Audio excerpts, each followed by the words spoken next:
રાજ્યના 56 લાખ ખેડૂતોને ફાયદો પહોંચાડતો ગુજરાત સરકારનો મહત્વનો નિર્ણય.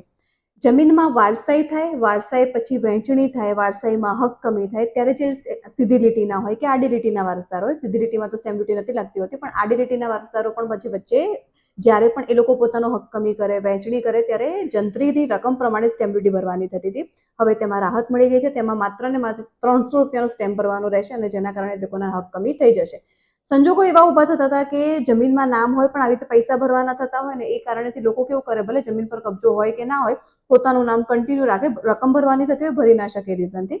તો હવે એ લોકો માટે જમીનના આ જેવા દાવાદોવી છે એ બધું પણ ઘટી જશે અને આવી જે કાયદાકીય પ્રોસેસ છે એમાં પણ થોડી ઘણી સરળતા રહેશે.